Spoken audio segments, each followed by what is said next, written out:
Smart Studios. Hello, my name is Kevin Surratt Sr. Everything you're about to hear is my perspective and my opinion on my life and journey. This is Sessions with Surratt.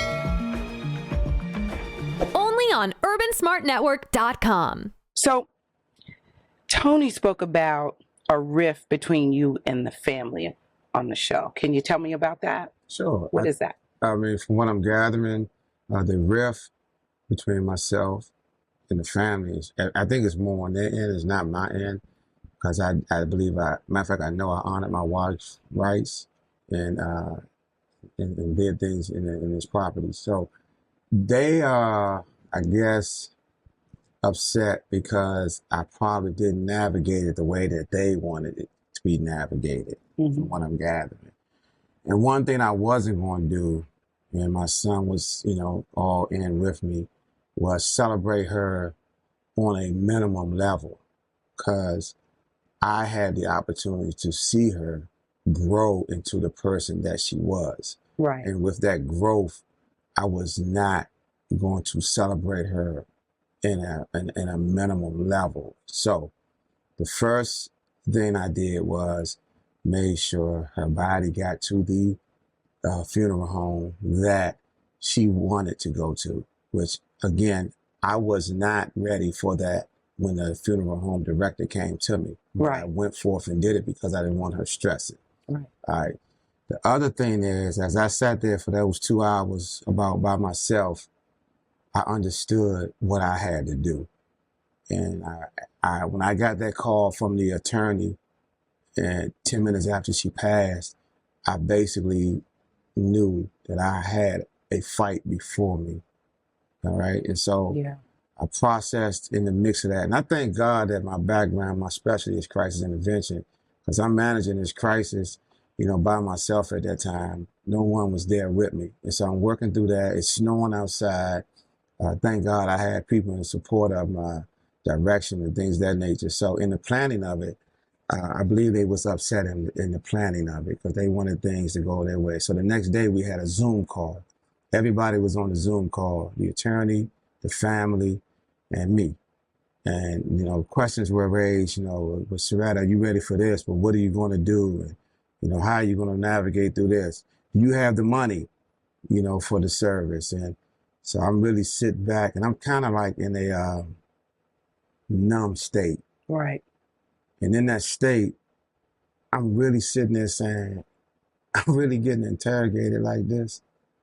Yeah, right after your wife passed. It's just. It was, but thank God I had the brethren that I had, and they poured in that same day she passed. Because when I was coming back from Virginia, I was getting phone calls from my brotherhood, and they were like, "Look, come straight to my house." When I got in that basement, I felt like it was like when those ministers was praying around President Obama. It was a basement full of brethren and their significant others, wives, and they just embraced me and made sure I was good. That's good, genuine support. They poured into me. So I was able to go forth and do that Zoom call the next day. So with that call, I basically just listened. And I was kind of like in a twilight state. And they were asking me basically what I'm going to do, how I'm going to navigate through this. And all I said was, I got a plan and I'm going to give it my best. Now, did they offer to help pay for anything with the funeral, or anything like that? I mean, I know they did their own, but did they even, you know what I mean? Did they support you in that? Like, well, we'll give you this, or how did that unfold? No? No, it was alluded to. Even in that day, that a statement was made. Well, I thought you had good insurance. Well, I did have good insurance. I worked for the federal government, and they took care of my baby, and I didn't have to worry about anything. Honestly, a lot of people don't know this. Traci was a member of the Grammy Committee, the DC chapter, and they had already agreed to take care of all her expenses. Oh, that's amazing. I just wanted to see how things was going to play out, and I was letting it play out. My father-in-law came on and he said, "Kevin, are you taking care of this?" I said, "It's going to be taken care of." I left it as that. The attorney was like, Kevin, you hear your father-in-law talking to you? It's like I'm getting interrogated. You know what I'm saying? I'm saying, man, listen, I ain't no child. You know what I mean? But I wasn't going to entertain things on that level. Right. But you had good insurance. All this stuff is Antagonizing. Yeah, and I'm like, shoot, my friend, who the fuck you think you're talking to is what I was feeling. You know what I'm saying? I Right. just lost my wife, my best friend. Yeah, for sure. You know what I'm saying? And I'm like, whatever, man. So I got through that process. Then I started planning. I got to make sure my son good at this time. I got to make sure him and his wife and his son, all these things are going on. You know what I mean? Again, I thank God I had a crisis background because I was able to work through this to the best of my ability with the resources I had around me. Right. And me and Traci had poured into a lot of people, so they were there. Yeah. Okay. So got through it. What is the situation that occurred after Traci passed that was alluded to? What is that situation? Well, some of us, what I just elaborated on, they felt like I wasn't honoring her will and testimony. So I know for a fact I did honor it. I set it up. The viewing I set up just for them and select people. So one of the discussions that took place was my father-in-law. It was stated that my father-in-law wasn't allowed to come into the funeral home. And this is a funeral home that Traci chose. Again, the director met with me prior, and my father-in-law was like a superstar in this funeral home. Unfortunately, I say it like that because his mother, his father, his brother, his sister, a niece, and some other individuals were taken care of at this funeral home. So they knew him. They knew him like they know the people coming in there every day. Right. And he always, he makes a presence wherever he go, right. You know, so people know him. And it wasn't no, I think, I forgot the media outlet said that he wasn't allowed to come in. Luckily, someone noticed him. And first of all, his name was at the top of the list. So I'm going to take care of my elderly people first. So in the doing the list, and I approved the list. So this narrative that was driven in reference to that he wasn't allowed to come into the funeral home was some BS. So the sisters weren't there at the funeral that you set up. So how did that information get out? Like, who was there reporting? Do you know? It was somebody. I don't know who it was, but they did have somebody there, you know, probably who was, you know, gathering information, feeding. That's what they do. They give people a level of power, and the people run with it. And they're puppeteers in some cases. So I don't think that Tony understood everything that was going on. So that's why I give her, you know, a level of grace and understanding, because, you know, like in the car when she was talking to Trina and she explained to Trina what she, you know, suggested to Trina, you know, why don't you talk to Kevin's dad? I mean, you know, her response was to me the appropriate response to this situation. Mm-hmm. The other individuals, I don't know what's going on with their driving forces, and that's on them. But I do know I honored it. I had a private room set up for my in-laws to come in and stay while we set up or got ready, and they would have came out. They would have sat out front, right? So their back would have been to the people, and I made sure that there was security there, so they would have had that, so people wouldn't have been trying to be extra. But the individuals that were there, trust me, I made sure it was individuals who would understand the process for what it is. Right. Now, I offered the opportunity for them to come to the celebration where Traci's body was not there. And let me rewind a little bit. At the viewing, Traci was absolutely beautiful. She was. I saw those pictures. That picture, you allowed me to see that. Beautiful, right? And that's what me and my son approved.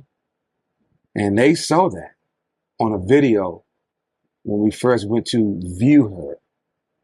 They were on the phone and Kevin showed them. So I felt like, okay, cool, they're coming. They're going to be there for her, you know, and in her last, I mean, and for you and Kevin, for myself and Kevin. but they didn't show. No one showed up but my father-in-law and brother-in-law, and they left early. My father-in-law came to the celebration, but he had to go take care of some health stuff, so he went to his doctor's appointment. I had another private room set up at the church where we had the celebration for my in-laws, and I had a reserved private area for them. Again, I had security, and I had made sure that the security understood that to make sure the governance of them was proper. So, because they're grieving, we all grieving, Right. and I didn't want people to turn it into like we're at a concert. So we was navigating through these things on a proper level because we understood what it was. Yeah, it sounds like you went through, you know, to great lengths to make sure that things were done properly. And I think that is something that's something that's very telling. Yeah, about your position and the respect for them in their level of grief. Yes. So another thing that was going on, these rumors claiming that that you've been banned from the family. How do you feel about that? I honestly feel like this. You know, if they feel as though that they want to move forward with this journey like that, that's their choice. I personally, I still love them. I love what they gave to my wife in her last days. Yes. I feel like they came to her in a way that what she had always needed throughout our years in our journey. I really feel like they came and poured into her, and that's what gave me more time with her. I really feel like she lived definitely longer than, you know, the doctor projected. And I really would say until I, you know, rest with her, it was because her family was there. You know, I say our family was there. And Yeah. I really feel like that was a true blessing. I was thankful. Well, then, you know, just understanding how you see the family as still your family, it had to be difficult to see the clip which aired where Trina and Tawanda were having a conversation and stating that they did not want you on the show. I mean, what was your response to that when you found out? Because initially you were going to be on the show, and then you got a call that you weren't going to be on the show. The day of my taping. Yeah. What was your response to that? How'd you? I mean, again, I don't have anything, I want to say negative to say about them at this point in my life, because I don't want to take on that energy and live in that space. I went through a lot with Traci throughout the years, a lot. And I had to succumb to a lot of stuff because of her. And I didn't say a lot of things. I didn't do a lot of things.